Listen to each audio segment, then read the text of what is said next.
Man, I don't know if you saw this or not. You didn't miss anything. We say that all the time. Tongue in cheek. We say that all the time. Tongue in cheek. Well, we watched, so you wouldn't have to.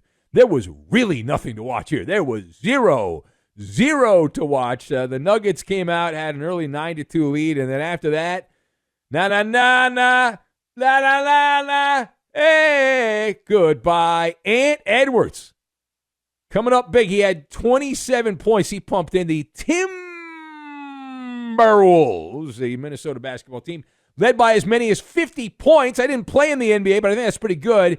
And they ended up disemboweling the Nuggets by 45 points, 115-70 your final. So if you bet on the Nuggets, you're a loser. That game played in downtown Minneapolis there at the Target Center. Game 7 will be back in Colorado over the weekend. Someone named Jaden McDaniels had 21 points and being credited for his amazing defense. Mike Conley returned. He had 13 points. And the MVP, the Mensa, Nikola Jokic, held to 22 points. That's not that great. All right, the better story is in the losing locker room. So that is where we will begin, and we'll discuss the question, who gets the shame Rocky Mountain oysters for the Nuggets? So I've got wings, pin, buttons, and goose. And we will combine all of these things together, and we are going to make a nice day off, which is what the Denver basketball team got. This was a baffling performance by Denver. Well, maybe they could lose, but they're not going to get blown out. The game will be close. No. This was the kind of performance, and I don't want to exaggerate and do hyperbole. It was the kind of an effort that makes you wonder whether the federal government's going to investigate. I mean, it's one thing to not show up, but to be down by 50 in a game where you could advance to the Western Finals, what are you doing? You're playing hooky.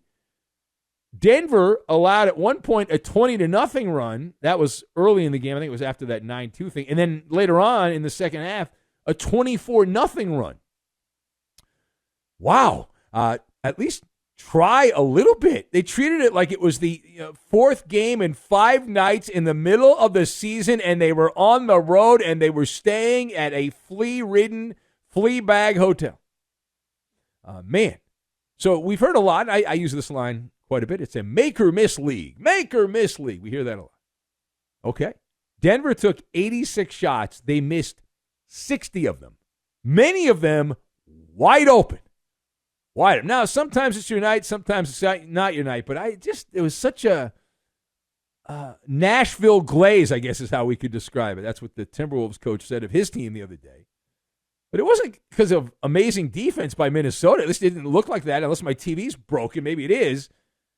Actually, I was watching on my computer. But Denver suffered from team-wide diarrhea. Diarrhea during this game.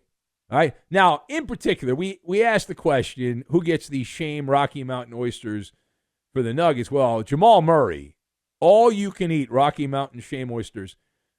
Man, in fact, he also got Jamal Murray. He got one of those little wing pins. Remember when you were a kid, back in the old days, you go on a plane, they give you like a little wing pin. Yeah, he was flying first class, Jamal Murray, on the Vomit Comet. Murray took 18 shots. He missed 14 of the 18. Only had 10 points, and he had a team worst plus-minus of -32. He then had the chutzpah to blame his struggles on an elbow injury. Not Anthony Edwards' defense or anything else. Not that he just had a bad game. It's, my elbow. It's my aching elbow. It's so bad. Now, we're not buying what he's cooking. We're not. Jamal Murray was waist deep in mud, gasping for breath. El Stinko, right? And this is the same pattern we have seen. And I know I'm just screaming into the night here. I get it. I'm howling at the moon. The other night, Jaylen Brunson, we heard his body was falling apart. Luka Doncic would have taken 2 weeks off. He was that broken up. And now Jamal Murray. Now we have Jamal Murray, who they've all used the same play, the get out of jail free card, right? Good game, they're fine, bad game, and all of a sudden we need to get a hospital gurney out. Here is Jamal Murray, in his own words, getting a little annoyed with the line of questioning. Let's go to the audio tape. How difficult did Anthony Edwards make it for you when he was checking you? I mean, who? For me? Yeah. For me? Yeah, for you. I mean, it was more about my elbow at that point. You know, every time, even some passes, you know, my arm. But it was more offensive for him. It wasn't him guarding me. He was scoring on the other end. Yeah. So are they going to have to amputate his arm? Does anyone know that? Can we get an update on that? Are they going to have to cut his arm off because the elbow's a little wobbly? Now, for Minnesota, again, just to clarify, I don't think it was great defense by Anthony Edwards. I don't think it was the elbow. I think he just played bad. For Minnesota, though, that team, you talk about bipolar. Come out, first 2 games, gangbusters, right? They're flying high, and they're like acrobats going all over the place. And then they come back and suck for 3 games, and now they come out there with a masterpiece performance. So what happens? Game 7, Sunday night, developing hot, ...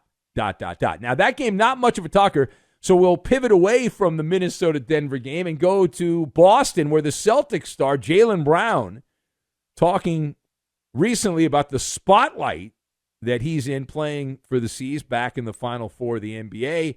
And he said he is embracing being a villain. Say what? He talked about getting older. Boy, he's an old man. And trying to embrace it more, he said. Embracing and not giving an F. Wonder what word he meant. Whether they, whoever they are, see his value or don't see it. So, Celtic star Jaylen Brown embracing the villain heel role. Thumbs up or thumbs down? Is he a compelling heel? Jaylen Brown. So, I'll go first. Thumbs down. All right, thumbs down. He is the Robin to Batman, which is Jason Tatum. But if you look at the heel criteria, and I know heels. I grew up watching professional wrestling back when it was at its peak, right? The heel, you have to have the ability to evoke raw emotion. It's about storytelling. It's about charisma. It's about presence. And I look at Jaylen Brown, and he does not pass the heel eyeball test. He doesn't evoke strong emotions from those watching the Celtics. Even if you don't like the Celtics, you're a fan of the other team, which is really what this is all about. You're a fan of the other team, and you're looking around, you're like, but no. The Celtics have had some legit big-time heels. And usually they weren't even the top 1 or 2 players on the team, right? If you go way back in the 40 years ago, they had Danny Ainge, who's been an executive for the last 25 years and coach, and he was annoying. And they had a guy named Greg Kite, who was a center, who was also ridiculously annoying. And there's not too many heels right now in the NBA. I would say Rudy Gobert is, because people really get annoyed. They get a reaction from Rudy Gobert. But Jaylen Brown, he doesn't evoke a strong emotional reaction from those watching. The storytelling, I don't get that. He doesn't really press people's buttons, doesn't get under people's skin. He's not an instigator. He's a good player, but he's not someone who makes you despise them or love to hate them or cheer for their downfall. That is what a heel is, right? A heel is someone that, because of their persona and their attitude, they are able to get you to rise up to a level where you want to punch them in the face because you can't stand them, and you love to hate them and look for them to do poorly and celebrate their downfall. Schadenfreude. All right, last word here. We briefly go to the Pro Bouncy Ball Draft, not because I want to talk about the Pro Bouncy Ball Draft, but because I thought this was a good story. Bronny James, that is the son of LeBron. I'm told he was a good basketball player years ago, but now not so much. Anyway, Bronny James reiterating recently that Bronny James does not see a scenario in which any GM would select him in the hopes of landing his daddy. Is he right? So let me begin by saying it is understandable that this would be the public position of Bronny James, that he would say this. However, to answer the question, is he right? I'm going no on this one. Bronny James was born with a silver spoon in his mouth.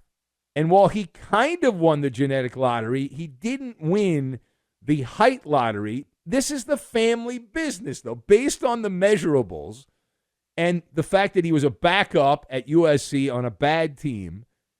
Bronny James at the Pro Bouncy Ball Draft is the skunk at the combine.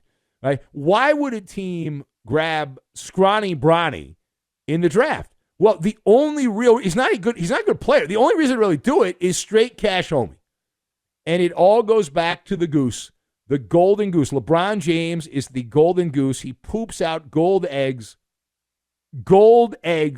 and it's the trickle-down effect. If you get Bronny, you get LeBron, and then you get more TV games, more merchandise sales, influence, you matter a little more. Now, this will be tested, right? Would LeBron really go to a place like Utah? The rumor of the day was the Utah Jazz are considering drafting Bronny James, which I find amusing. But that would be the ultimate double dog dare, call your bluff LeBron scenario. And for that, part of me wants the Utah Jazz to draft Bronny James just to call LeBron's bluff, to see whether or not he would actually go to Salt Lake on a team that has no chance of being any more than the Lakers and just losing the first round.